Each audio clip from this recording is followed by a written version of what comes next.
Benar-benar panas ya. Ini memang 4 hari 1 minggu terakhir ya, terus naik motor apalagi nggak karuan panasnya. Kenyataannya ya bahwa sekarang memang kasus infeksi saluran pernapasan atas dan bawah memang meningkat ya. Kalau di Jakarta, saya memastikan bukan menjadi pandemi.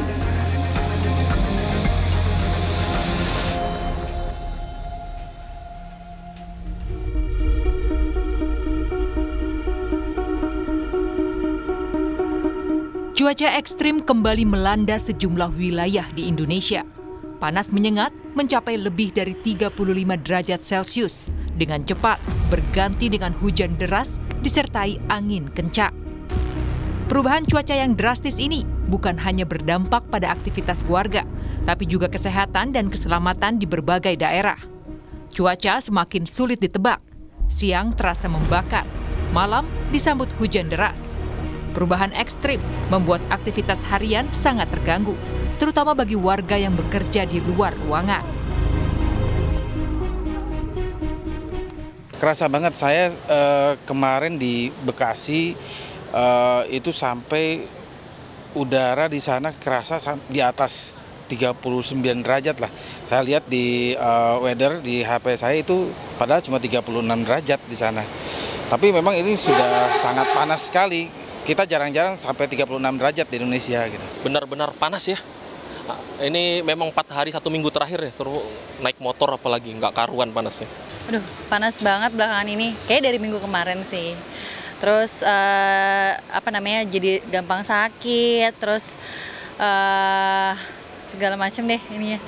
Kemarin aku sempat radang, cuma langsung suntik vitamin, itu better sih. Emang akhirnya panas banget sih ya, terus udah gitu aku jadi kayak males keluar juga sih karena cuacanya yang kayak gini. 2 minggu lalu aku sempat sakit meriang dan kayak nggak enak tenggorokan gitu sih Kak, jadi paling banyak minum aja sih. Di balik teriknya sinar matahari, tubuh manusia dipaksa bekerja lebih keras, dehidrasi, kelelahan, bahkan sejumlah gangguan kesehatan lain mengintai kelompok rentan. Namun menurut BMKG, cuaca panas yang terik dan menyengat sebenarnya masih dalam kategori normal. Fenomena panas seperti yang terjadi saat ini umumnya terjadi 2 kali karena memang di ekuator itu 2 kali dilewati oleh gerak semu matahari dan beberapa penyebab kenapa akhir-akhir ini terjadi suhu yang panas dan terik. Yang pertama adalah tadi sudah disebutkan adanya gerak semu matahari yang saat ini berada di dekat selatan ekuator. Kemudian di masa transisi ini berkurangnya tutupan awan ini juga menyebabkan sinar matahari yang terik, ditambah lagi kelembapan wilayah Indonesia yang tinggi. Hal ini menyebabkan tidak hanya panas saja yang dirasakan, tapi gerah. Seperti itu Mas Mario. Dan ini sebetulnya adalah kondisi yang normal terjadi. Di balik cuaca terik, sejumlah keluhan kesehatan mulai dirasakan. Terbukti dengan temuan lonjakan pasien yang terjangkit infeksi saluran pernafasan akut. Flu, batuk seperti itu juga bagian dari akibat dari perubahan lingkungan tadi ya, yang menyebabkan virusnya lagi mudah berkembang. Walaupun cuacanya panas, tapi kan sering hujan juga ya, jadi perubahan di malam hari ya.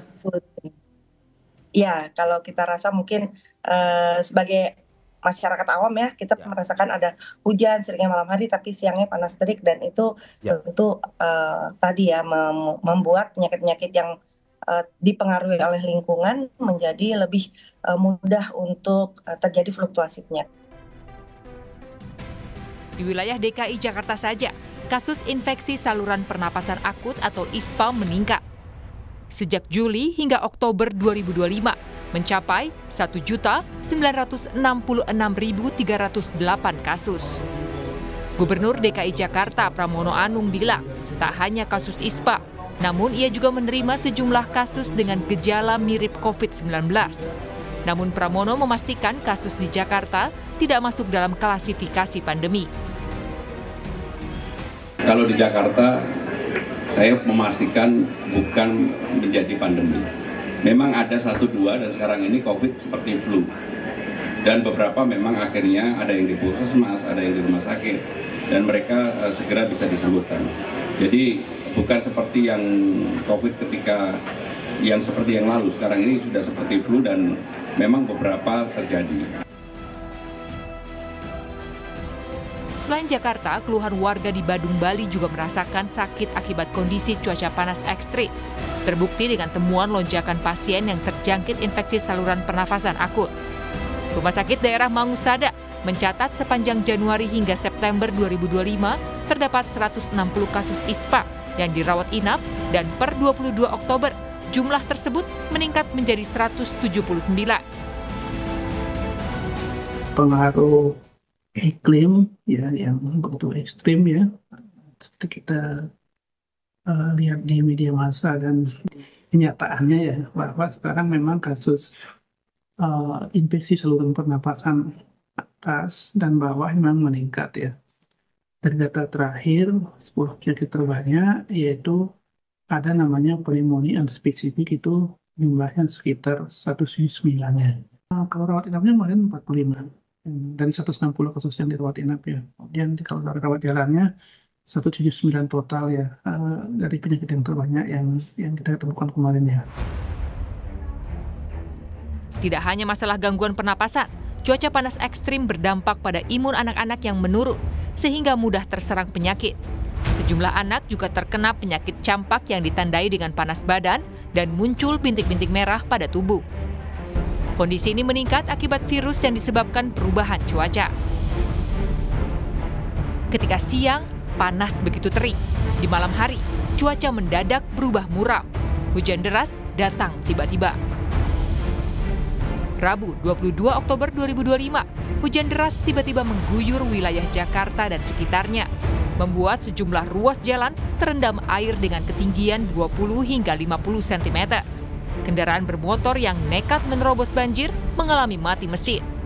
Arus lalu lintas pun terpaksa dialihkan. BMKG memprediksi perubahan cuaca dari panas ke hujan masih mungkin terjadi hingga beberapa hari ke depan. Namun, di tengah sengatan cuaca panas ekstrim, turunnya hujan seolah dianggap bisa meredakan suhu. Tapi kabar tak mengenakan datang dari Badan Riset dan Inovasi Nasional BRIN yang menyebut hujan ternyata justru bikin was-was, khususnya bagi warga Jakarta.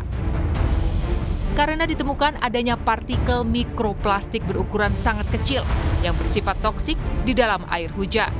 Dari sampel penelitian BRIN, butiran hujan di utara Jakarta mengandung mikroplastik.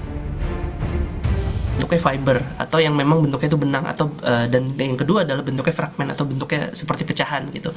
Nah, berkaitan dengan hal tersebut karena kami memantau selama per bulan dalam waktu 12 bulan, memang musim hujan itu cenderung mikroplastiknya lebih tinggi daripada musim kemarau. Karena apa? Karena musim hujan itu kan hujan itu kan berfungsi untuk salah satunya membersihkan yang ada di udara ya.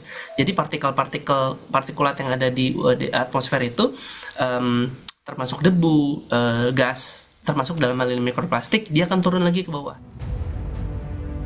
Keberadaan mikroplastik ini berbahaya karena bentuknya sulit dideteksi. Ia dapat dengan mudah masuk ke tubuh manusia melalui udara yang dihirup, makanan, dan air minum.